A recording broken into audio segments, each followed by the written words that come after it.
नमस्कार दोस्तों, कैसे हो आप सभी। उम्मीद करती हूँ आप सब अच्छे होंगे। तो चलिए शुरुआत करते हैं एक और कहानी से, सच्चे प्रेम की कहानी, दो प्रेमियों की कहानी से।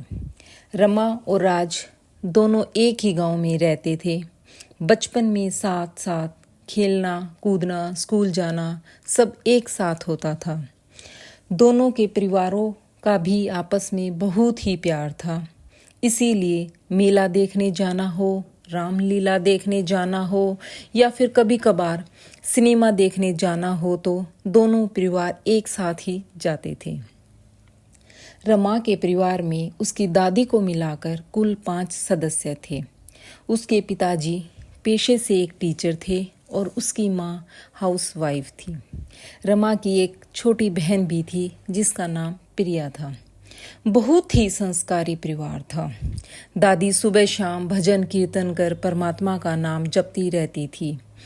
रमा की माँ सुशीला जी एक कुशल गृहिणी होने के साथ साथ एक बहुत अच्छी माँ भी थी। उन्होंने अपनी दोनों बेटियों को हर अच्छे बुरे की शिक्षा दी थी। घर बाहर किसी भी तरह की कोई भी समस्या हो उन्होंने होती तो वो माँ से बात करके झटपट हल मिल जाता था। रमा ने 8वीं क्लास में ही तय कर लिया था कि उसे IAS ऑफिसर बनना है। पढ़ाई में तो वह बहुत ही इंटेलिजेंट थी। उसके परिवार में भी सबको उस पर भरोसा था कि वो अपना सपना जरूर पूरा करेगी। आंखों में ऑफिसर बनने का सपना पाले रमा बड़ी हो रही थी। गांव की वह सबसे सुंदर लड़की थी। लंबे बाल, गोरा रंग, खिलखिलाता हुआ चेहरा, किसी परी से कम नहीं थी वो। जो भी उसे देखता बस देखते ही रह जाता था।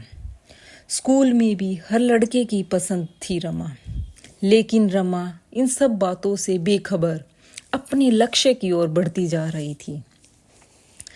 उसने 12वीं कक्षा में पूरे शहर में टॉप किया और अपने माँ बाप का नाम रोशन किया। अब उसे आगे की पढ़ाई के लिए शहर में जाना हुआ। एक बहुत ही अच्छे कॉलेज में उसका एडमिशन हो गया और उसके मम्मी पापा उसको हॉस्टल दिलाकर घर वापस आ गए। घर वाले थोड़े से चिंतित थे, पर फिर भी उनको आराम था कि उसी गांव का एक लड़का उसी कॉलेज में पढ़ता था जो कि रमा से 1 क्लास सीनियर था। राज के परिवार में उसके मम्मी पापा और उसका एक छोटा भाई था। राज के पापा की शहर में गहनों की बहुत बड़ी और अच्छी दुकान थी। राज भी पढ़ाई में बहुत ही अच्छा था। उसे MBA करना था, इसीलिए उसने ग्रेजुएशन में कॉमर्स को चुना। वहीं दूसरी तरफ रमा नॉन मेडिकल की स्टूडेंट थी, तो दोनों का एक ही कॉलेज था। राज रमा का बचपन का दोस्त था, इसीलिए रमा दिन में एक बार उससे जरूर मिलती थी। कोई भी प्रॉब्लम होती तो वो राज को कह देती। ऐसे करते करते कॉलेज में 1 साल बीत गया। अब रमा नए माहौल में एडजस्ट हो चुकी थी। वो बहुत ही मेहनत कर रही थी और कॉलेज में उसकी एक अलग ही पहचान बन चुकी थी, जिसके कई कारण थे। एक तो ये कि वो बहुत ही सुंदर थी। उसकी सादगी के तो सभी कायल थे और पढ़ाई में भी वह काफ़ी होशियार थी। हर कोई उससे दोस्ती करना चाहता था। हर टीचर की वो चहेती थी और जब ये सब बातें वो अपनी माँ को बताती तो उसकी माँ को भी बहुत खुशी होती। बहुत से लड़कों के ऑफर वो बड़े सलीके से मना कर चुकी थी। उसका ध्यान बस अपने सपने को पूरा करने पर था। इसी तरह 1 साल और बीत गया। उस दिन राज का कॉलेज में लास्ट दिन था। वो रमा से मिला और अपने दिल की सारी बातें बड़ी सादगी से कह डाली।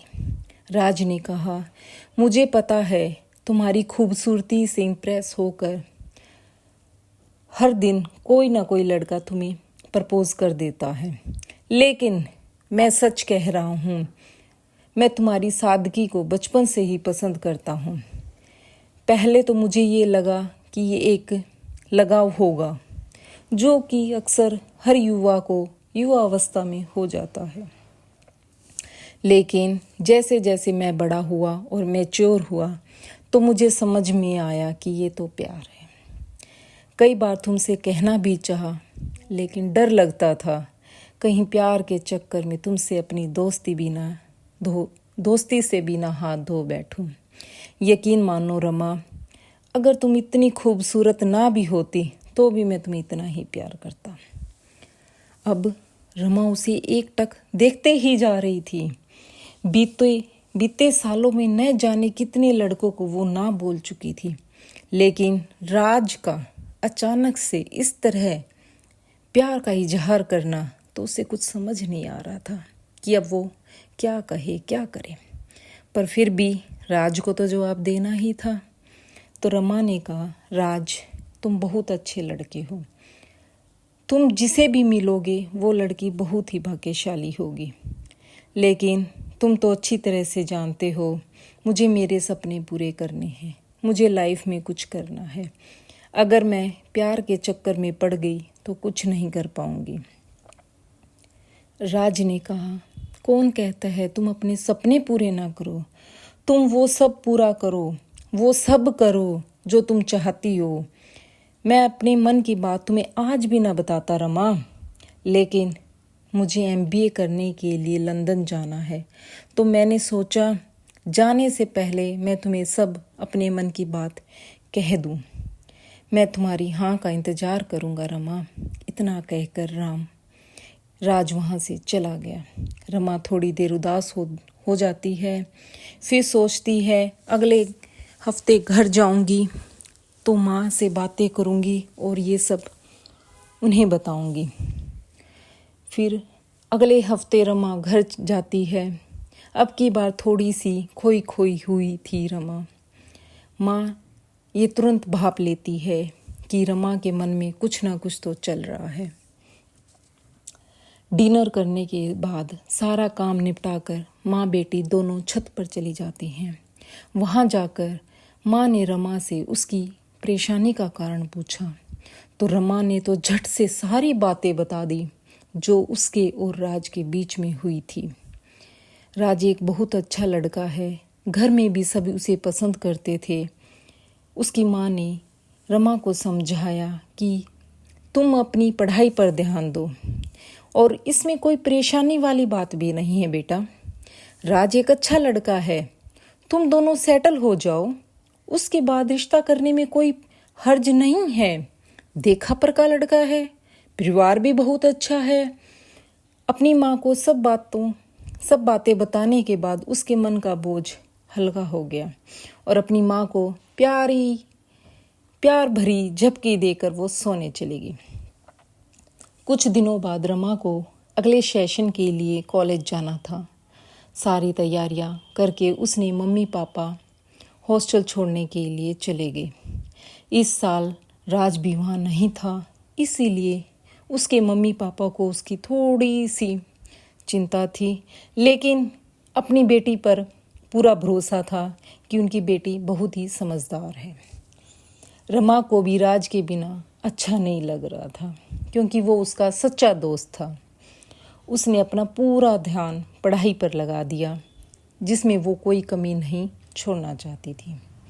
कॉलेज का लास्ट ईयर था तो वो पूरी तरह पढ़ाई में ही रम गई।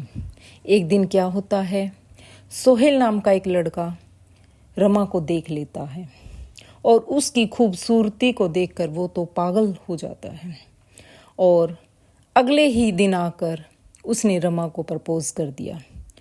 रमा ने बड़े ही सलीके से, बड़े ही प्यार से उसको मना कर दिया, लेकिन वो एक अमीर घर का इकलौता लड़का था। वो तो जिद पर अड़ गया कि उसे तो रमा चाहिए, किसी भी कीमत पर उसको तो रमा चाहिए। वो हर रोज़ उसे परेशान करने लगा। रमा भी बहुत तंग हो चुकी थी उसकी हरकतों से। वो परेशान रहने लगी और इसका असर उसकी पढ़ाई पर भी पड़ रहा था। सोहेल था कि उसको किसी भी कीमत पर पाना चाहता था। जब रमा नहीं मानी तो सोहेल ने रमा के चेहरे पर एसिड फेंकवा दिया। इस हादसे के बाद तो रमा की जिंदगी ही बदल गई। उसने जीने की उम्मीद ही छोड़ दी। हमेशा हंसती रहने वाली एक लड़की की आंखों से आंसू नहीं सूख रहे थे। अब उसके परिवार से उसकी ये हालत भी नहीं देखी जा रही थी। दोस्तों, 2 साल बीत गए। रमा तो जैसे पत्थर बन गई। उसका आत्मविश्वास खो चुका था। अब तो रमा अपने आप को शीशे में देखते हुए भी डरती थी। क्या करें, इतना बुरा हादसा कोई नहीं भुला सकता दोस्तों। और इसी बीच विराज का आना हुआ। जब उसे रमा के हालात का पता चला तो वो उससे मिलने चला गया। रमा की ऐसी दशा देखकर वो अंदर तक हिल गया। उसने अपने आप को बड़ी मुश्किल से संभाला और रमा से बिल्कुल नॉर्मल होकर पहले जैसे बातें करने लगा। और अब वो क्या करता है दोस्तों, देखो। अगले ही दिन वो अपनी मम्मी पापा के साथ रमा के साथ शादी करने का प्रस्ताव लेकर रमा के घर चला जाता है। रमा के परिवार वाले उनकी अच्छाई से अभिभूत हो गए, पर रमा ने राज से अकेले में बात करने की इच्छा जताई।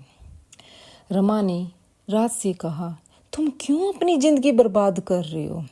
तुम्हें तो एक से एक अच्छी लड़की मिल जाएगी राज। तुम्हें मुझसे सहानुभूति है, इसीलिए तुम मुझसे शादी करना चाहते हो। राज ने कहा, हाँ मैं मानता हूँ कि मुझे एक से एक अच्छी लड़की मिल जाएगी, लेकिन रमा वो लड़की तुम हो। मैं तुम्हें चाहता हूँ। मैंने बचपन से लेकर आज तक सिर्फ तुम्ही से प्यार किया है और तुम्हारे ही सपने देखे हैं रमा। और जितना प्यार मैं तुमसे पहले करता था रमा, उतना ही प्यार मैं तुमसे आज करता हूँ। और जो तुमने सपने देखे हैं रमा, अब तुम उनको पूरा करो। मैं तुम्हारे साथ हूँ। राज की ये सब बातें सुनकर रमा की आंखों से आंसू बहने लगे और वो राज के गले लगकर खूब रोई और रोते रोते कह रही थी प्यार में कि मैं तो इस दुनिया की सबसे खुश नसीब लड़की हूँ जो मुझे तुम जैसा हमसफ़र, तुम जैसा प्यार करने वाला दोस्त, तुम जैसा प्यार करने वाला जीवन साथी मिला है। तो दोस्तों, यही होता है सच्चा प्रेम। परिस्थितियाँ बदलने पर भी नहीं बदलता। जो रंग रूप नहीं देखता, केवल मन के भाव देखता है। आप गोरे हो काले हो, कुछ फर्क नहीं पड़ता दोस्तों। मन का मन से मिलना ही सच्चा प्रेम कहलाता है दोस्तों। धन्यवाद।